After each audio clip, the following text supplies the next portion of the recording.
हिमाचल प्रदेश के कांगड़ा जिले में एक प्राचीन पहाड़ी नगर स्थित है जिसे नगरकोट कहा जाता है। इस नगर में देवी दुर्गा के 51 सिद्धपीठों में से एक सिद्धपीठ स्थित है जिसे ब्रजेश्वरी सिद्धपीठ कहा जाता है। मान्यता है कि पांडवों ने इस स्थान पर एक मंदिर बनवाया था। तब से ये मंदिर कई बार टूटा और कई बार बना।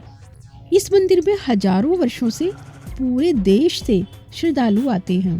हिंदुओं में मान्यता है कि देवी माता अपने भक्तों की प्रार्थना सुनती हैं और उनकी मनोकामनाएं पूर्ण करती हैं।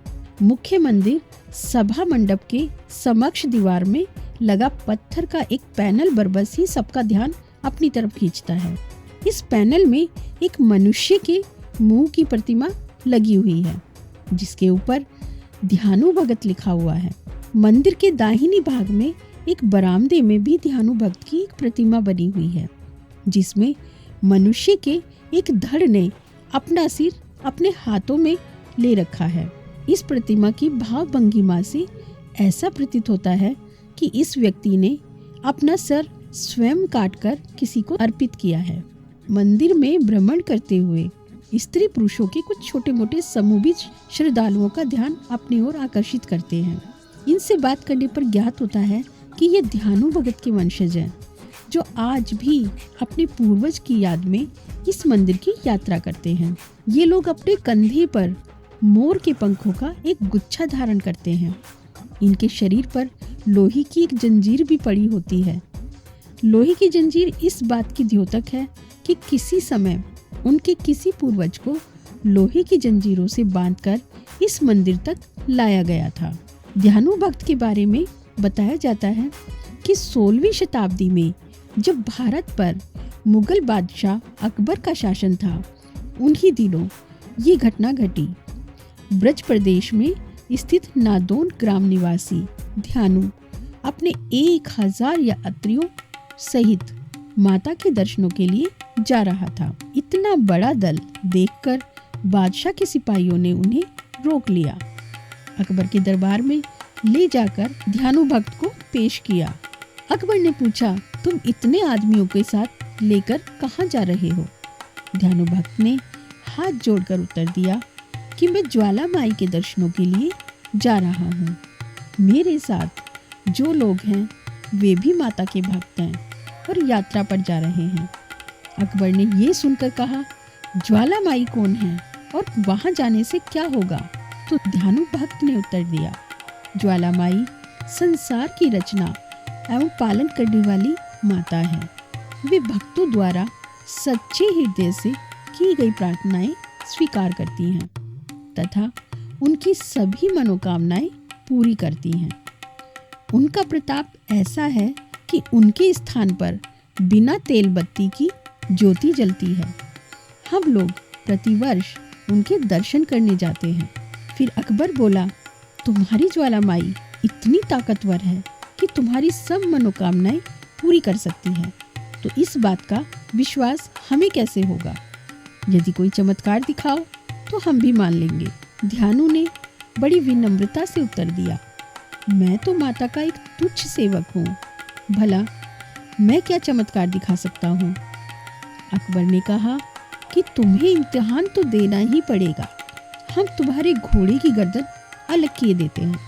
तुम अपनी देवी से कहकर उसे दोबारा जिंदा करवाओ। इस प्रकार घोड़े की गर्दन काट दी गई। ध्यानु भक्त ने मुक्ति का कोई उपाय ना देखकर बादशाह से कहा कि वो देवी माँ के पास जाकर अपनी प्रार्थना करेगा कि घोड़े को जीवित कर दे। आप 1 माह की अवधि तक मेरे घोड़े के सिर एवं धड़ को सुरक्षित रखिएगा। अकबर ने ध्यानु भक्त की बात मान ली और उसे यात्रा जारी रखने की अनुमति दे दी। बादशाह से विदा लेकर ध्यानु भक्त अपने साथियों सहित माता के दरबार में उपस्थित हुआ। स्नान पूजन आदि के बाद उसने रात भर जागरण किया।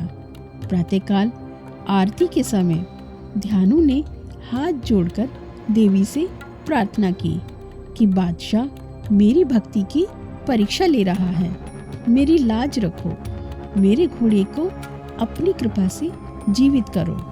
अन्यथा मैं भी अपना सर काटकर आपके चरणों में अर्पित कर दूंगा। जब देवी ने कोई उत्तर नहीं दिया तो ध्यानु ने अपनी तलवार से अपना शीश काटकर देवी को भेंट कर दिया। उसी समय साक्षात ज्वाला माई प्रकट हुई और ध्यानु भक्त का सिर पुनः उसके धड़ से जुड़ गया और वो जीवित हो गया। माता ने भक्त से कहा कि तेरे घोड़े का सर भी धड़ से जुड़ गया है, तू कोई और वर मांग। ध्यानु भक्त ने माता के चरणों में शीश झुकाकर कहा कि हे जगदम्बे, आप सर्वशक्तिमान हैं, किंतु अपने भक्तों की इतनी कठिन परीक्षा ना लिया करो। सारे संसारी मनुष्य आपको शीश काटकर भेंट नहीं चढ़ा सकते। कृपा करके साधारण भेंट से ही अपने भक्तों की मनोकामनाएं पूर्ण किया करें। तब देवी माता ने कहा कि अब से मैं केवल नारियल की भेंट एवं सच्चे हृदय से की गई प्रार्थना से ही मनोकामना पूर्ण करूंगी। ये कहकर माता अंतर्ध्यान हो गई। उधर अकबर के सेवकों ने उसे बताया कि ध्यानु का घोड़ा अचानक ही फिर से जीवित हो उठा है, किंतु अकबर को अब भी उनकी बात पर विश्वास नहीं हुआ। उसने अपने सिपाहियों को आदेश दिया कि वे माता ज्वाला देवी के मंदिर में निकल रही ज्योत पर लोहे के तवे रखवा दें। ऐसा ही किया गया, किंतु इस पर भी अग्नि नहीं बुझी तो अकबर ने पहाड़ से निकल रहे एक झरने के पानी को एक नहर के माध्यम से मंदिर पर डलवाया। इस पर भी मंदिर की ज्योति नहीं बुझी। तब अकबर ने स्वयं ज्वाला देवी के मंदिर जाने का निर्णय लिया और सोने का छत्र बनवाकर देवी के लिए ले गया।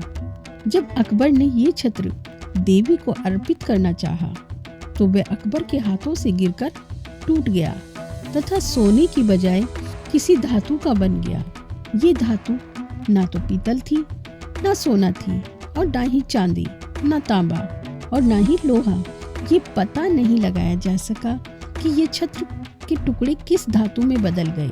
अकबर समझ गया कि देवी ने उसकी भेंट अस्वीकार कर दी है, इसलिए वो चुपचाप लौट गया। अकबर द्वारा चढ़ाया गया खंडित छत्र माता के दरबार में आज भी पड़ा हुआ है। ये घटना ज्वाला देवी के मंदिर की बताई जाती है, जो नगरकोट के मंदिर से 35 किलोमीटर दूर स्थित है। किंतु ध्यानु भक्त की प्रतिमाएं नगरकोट के मंदिर में लगी हुई हैं। कुछ स्थानों पर नगरकोट मंदिर और ज्वाला देवी के मंदिर को एक ही माना जाता है। अतः हो सकता है कि ध्यानु द्वारा देवी को शीश अर्पित करने की घटना नगरकोट वाले मंदिर में ही हुई हो। बाद में इस मंदिर से ज्वाला देवी की ज्योति विलीन हो गई हो और यहाँ से 35 किलोमीटर दूर ज्वाला देवी के मंदिर में प्रकट हुई हो। ये भी संभव है कि दोनों पौराणिक काल के मंदिर आरंभ से ही अलग रहे हों और ध्यानु भक्त की घटना नगरकोट के मंदिर में घटित हुई हो। उसकी कथा के साथ अकबर के साथ ज्वाला देवी मंदिर में हुई किसी घटना को जोड़ दिया गया हो। पिछले 500 सालों से ध्यानु भक्त के वंशज अपने शरीर पर लोहे की जंजीरें बांधकर अपने कुनबे के साथ इस मंदिर की परिक्रमा करने आते हैं। उन्हें लगता है कि ऐसा करके वे ध्यानु भक्त की परंपरा को जीवित रखे हुए हैं। सच क्या है, ये तो काल के गाल में ही समा गया है, किंतु ध्यानु भक्त आज भी मंदिर की प्रतिमाओं में तथा ध्यानु के वंशजों में पीढ़ी दर पीढ़ी जीवित हैं।